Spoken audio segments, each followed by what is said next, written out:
Good evening and welcome to another installment of the New York Minute Sports Show. Day 2 of the winter meetings, and we've got Brian Cashman on the MLB Network. Don't forget to like, don't forget to subscribe. It's New York Minute Sports. New York sports for New York nuts. Let's go! It's New York Minute Sports. Go ahead. Yeah, I might as well ask you about left-handed power bat. I know how much you like Bellinger. Tucker's out there. How important is it for you, Cash, to get a left-handed power bat? This is what the problem is when the MLB Network and they don't have beat reporters asking Brian Cashman questions. First of all, the last thing the New York Yankees need is another left-handed power bat, okay? In fact, the Yankees are trying to get more right-handed by the day. Cody Bellinger isn't a left-handed power bat. Cody Bellinger is a five-tool player. Cody Bellinger does a lot of things really well, okay? But if you're thinking about prolific left-handed power bats, Cody Bellinger isn't one of them. What the New York Yankees need is right-handed power bats ASAP, if not sooner. That's why I'm surprised that they're not picking up the phone and calling Pete Alonso and moving Ben Rice to catcher. Let me know in the comments below. Do you think that the New York Yankees should take a waiver on Pete Alonso, or are you not worth with all the Mets baggage? Bat. I don't know if it's important to get a left-handed power bat because we have a good team right now. We've got some important players that we have lost off our team that was good, but the team that we currently have is good. We are left-handed pretty strongly. This is the problem. The New York Yankees, to get back to homeostasis of what was last year when they exited in the second round of the playoffs, is to get Cody Bellinger. So to get back to homeostasis, you need the guy from last year, and in fact, the Chicago Cubs let Cody Bellinger walk, just like the Chicago Cubs let Kyle Tucker walk. Now Kyle Tucker and Cody Bellinger are the bells of the ball, two left-handed guys. Now I'm hearing reports of Kyle Tucker doesn't even like playing baseball, and now Cody Bellinger's stock has shot up through the roof. Listen, man, as a Yankee fan, let me know in the comments below, are you willing to overpay for Cody Bellinger to get him back? Do you think that Cody Bellinger is worth $36 to $40 million a year? I've said it before on this show. It goes both ways with protection in the lineup for the New York Yankees. When you have Aaron Judge hitting .411 and Paul Goldschmidt was hitting .450 in the beginning of the season, it helps Cody Bellinger immensely. And everyone keeps saying that he's going to be our center fielder. You just got Trent Grisham. He's not a center fielder, guys. He's a left fielder or a right fielder, and he rarely plays first base. So now that he's a free agent and Scott Boras is completely coming out and speaking in tongues and limericks and puns, I'll get to that. Now Cody Bellinger, his stock is way too high, and I'm not willing to pay it, dude. Are you willing to give $300 million to Cody Bellinger? Because now that's what they're talking about. The Phillies, the Dodgers, the Yankees, the Toronto Blue Jays, all of them looking at Cody Bellinger now. Belly did for us was he hit lefties and righties and had a lot of contact. So even though he's left-handed, it didn't play that way. So, Dear Triathlon, let's splash through rushing rivers. Generally, we love the big left-handed monsters. So even though he's left-handed, it didn't play that way. So, generally, we love the big left-handed monsters. We've always talked about those, but you need the balance too. And right now, with the loss of Goldschmidt, Rosario, and Slater, who got hurt when we got him at the deadline, pairing with Stanton, I don't have as many choices for our manager that I would like right now. But we have good players that just happen to be left-handed right now on the predominant side. Brian, I'm going to go with Garrett Cole. And So if you need a right-handed power bat, you should be doing everything in your power to go get Fernando Tatis Jr. from the San Diego Padres. They are selling the team, and they spent too much money, and the TV deal fell through, guys.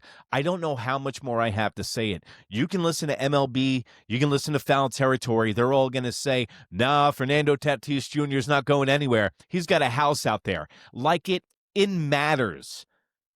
Take the farm system, you take Spencer Jones and Jasson Dominguez, and you package them up and send them over to San Diego, you'll get Fernando Tatis Jr. because it's a money issue. And not to mention the Yankees with a left fielder like Fernando Tatis Jr. at 26 years of age, it's theoretically a Juan Soto signing. I know he's not the same player, but if you want to talk about an electric, clutch player that can come in and be your shortstop day one, and you move Anthony Volpe over to second base, you trade Jazz Chisholm for another right-handed bat because you're not going to pay him in a year. Let me know what you think in the comments below. Should they trade Jazz Chisholm? Should they go full bore for Fernando Tatis Jr.? Soon can we see him back on the bump doing his thing for you? You know, somebody can push May. It's to me, I always, it could be June. Okay. It just, listen, he'll be ready when he's ready. No one's going to outwork him. He's prepared both mentally and physically at all times. So we'll see where it takes us. But ultimately, we are vulnerable early on, because of Rodon's surgery and Cole's surgery. So that's one of the reasons we brought Yarborough in, and we are also having conversations about potentially how can we protect ourselves. You learn this every single year with every team. I don't care who it is. You're going to have injuries in spring training from your starting pitching rotation. Now, how do you deal with that adversity? If you think back to it, the Yankees had Cookie Carrasco and Marcus starter Stroman when they were talking about trading him or moving him to the bullpen, and they were interviewing him, and he was making $18.8 million a year, getting paid higher than the highest paid player in the NHL, which is crazy. The Yankees started the year off with Luis Gil hurt, Garrett Cole hurt. I mean, they were decimated by injuries, and the Yankees started off hot, but you can never have enough starting pitching. I've said it before. I don't know why they're not picking up the phone and calling Michael King right now for the money that he's going to dictate, another right-handed pitcher who can pitch in New York. And I heard the Mets are picking up the phone and calling him right now. I'd be in on the Michael King sweepstakes, and let's get that reunion back in the Bronx, because you got to remember Carlos Rodon, chips in the elbow. Garrett Cole coming off Tommy John. What kind of pitching are we going to get from him? Max Fried. Max load last year. That was the most innings he's ever pitched. That's the heaviest load. Kind of ran out of gas at the end of the year. Then you got Carlos Rodon. Who knows what you're going to get back? First of all, the guy's a mental midget. Second of all, he's got chips in his elbow. Who are we going to get back? If I could trade two guys, and they're both left-handed on this team, it'd be Carlos Rodon and it'd be Jazz Chisholm. Because Carlos Rodon, you cannot trust in a big spot in the playoffs. I'm sorry. He's a good regular season pitcher, and it seems like he's figured out the regular season. But if you take his playoff performances in the last 2 years, they're awful. I think the pressure gets to him. I think the pressure gets to Jazz, and I think he's too emotional. Trade both dudes. I don't know how much you're going to get back for Carlos Rodon because of the $162 million contract. I think it's around there, and coming off bone chips in the elbow. But bone chips is kind of like a regular process now, and Carlos Rodon could be a number 2 starter or number 1 starter for a majority of teams in Major League Baseball. Themselves in the starting rotation, because when they're all healthy, which they never are, but when they're all healthy, they're firing all cylinders. It's a great rotation. Yeah. But It's on the screen right now, Brian, and if those top 5 guys are healthy, and they're all healthy, could that group be the best 1 through 5 that you've seen with the New York Yankees during your time with the Yankees? no. I mean, That's a funny answer from Brian Cashman. No. And I love these talking heads. Hey, do you think this could be one of the best starting rotations ever? Whitey Ford. Hello. Don Larson. You know what? This is the problem also. A lot of people don't think anything in baseball happened after 1998, so they have to go back. It's like, do you remember the New York Yankees teams of past and the starting rotations that they had? It's insane. I mean, I don't spend much time thinking about it, but I love those guys. But also at the same time, like, you can't discount. I was running out guys, fortunate enough that were here, that had names like Roger Clemens and David Cohn and CC Sabathia, David Cohn, Roger Clemens, Mike Mussina, AJ Burnett. The list goes on and on. That's a terrible question. I have to admit, you got to know that these MLB guys don't do a lot of prep, and they just sit there and they're going to do it on the fly. So it's kind of like when you're in the know, like Yankee fans like us. And if you watch New York Minute, that's NEWYRKMIN on Instagram. Lolev Dev signs with the Mets, 3 years, $50 million. I think it's addition by subtraction. Diaz just signed with the Dodgers for 3 years for $67 million. They outbid the New York Mets. So now it looks like the closer, for all intents and purposes, is Devin Williams for the Mets. So I say good luck to that, because all the talking heads in baseball were like, you know what? If they get Devin Williams and they retain Diaz, the Devin Williams move is a good one. But now with Diaz not anchoring that bullpen, and it seems like he wanted out of Queens ASAP because the Mets offered him more money. They offered him $9 million more, and Diaz still took the Dodger offer. So now they're left with Devin Williams, and we saw what Devin Williams could offer and bring to you in the New York atmosphere last year, and we said, we're good, dude. Are you in terms of internal and external options at the end? Yeah, that's one thing that, thank God, last year's deadline, we brought in a lot of inventory that were controlled inventory. So whether it's Caballero at shortstop or McMahon at third, but in the bullpen, Bednar and Duvall, because now Devin Williams is gone, went to the Mets as a free agent. This is where Cashman's going to try to get cute, though, Yankee fans, is because he's going to tell you the trade deadline of last year was almost like a makeshift free agency. Yeah, I know. It makes no sense, but listen to me for a second.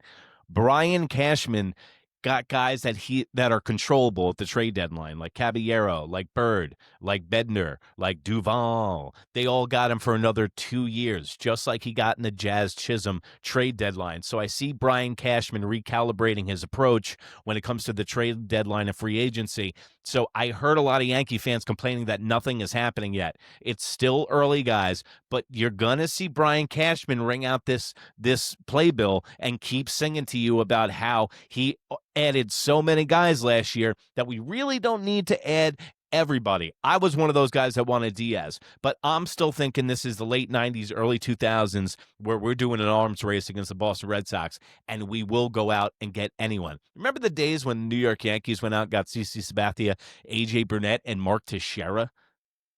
I mean, they had Mark Teixeira playing first and Alex Rodriguez playing third. Those days are over, and it looks like the Dodgers now are the Yankees of the early 2000s.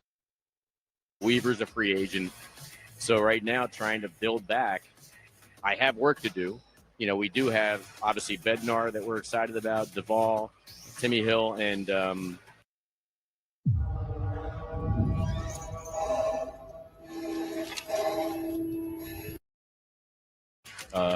Fernando Cruz. You know, that's good.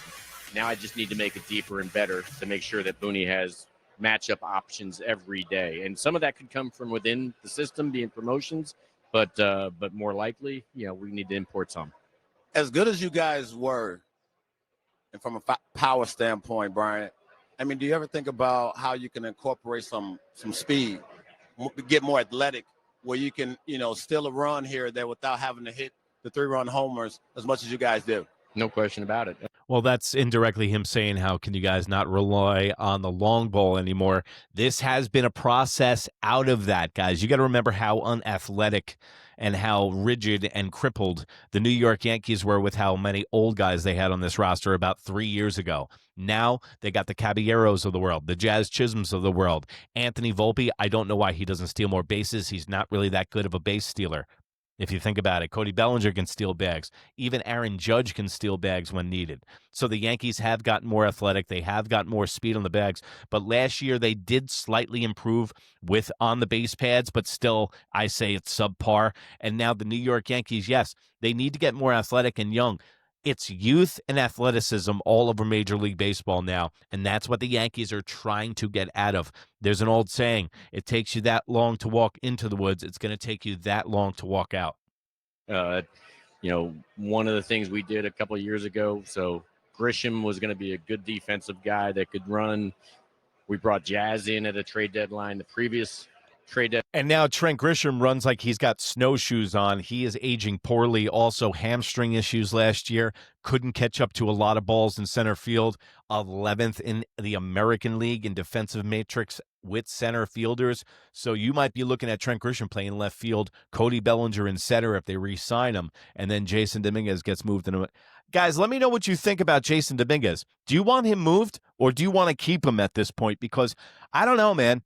Jasson Dominguez plate discipline, his eye at the plate, it seems very good to me. He's a left-hander. He plays outfield like he's on roller skates, but we got to give some guys time. We have to give some guys time to develop. He's 22. Deadline, not this last one, but the previous one, to give us some athleticism. Volpe's a runner. Caballero, when we brought him in, he was leading the American League in stolen bases at the time. So without a doubt, we're checking those boxes when we can, and then let Booney play with the roster and turn him loose. So thought we were one of the better, more athletic position player teams we've had in more recent years this past season. Dominguez was a can't-miss prospect. You're envisioning what from him in 2026? That's another guy, too. I should have mentioned Dominguez. That guy can run. Yeah. But he could have been a football player, but he grew up in the Dominican. But, he's built like a running back. But anyway, what do I envision from him? Yeah.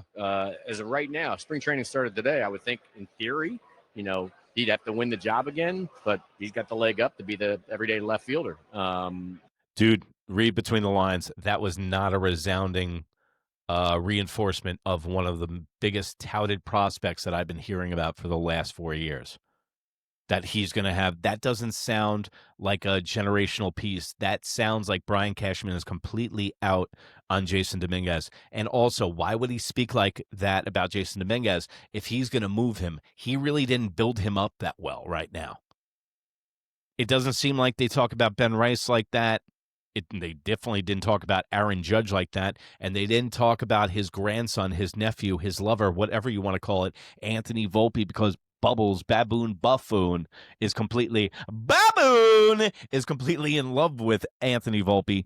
So they might be out on it. He's literally just said maybe he should have played football. When he's asked how good Jasson Dominguez is at baseball, Brian Cashman goes, you know what? That guy should have played football. Let me know how you feel about that in the comments below. Brian Cashman, winter meetings. It's going slow, but things are going to heat up soon, folks. And remember, if you can't be good, be bad, baby. Bye.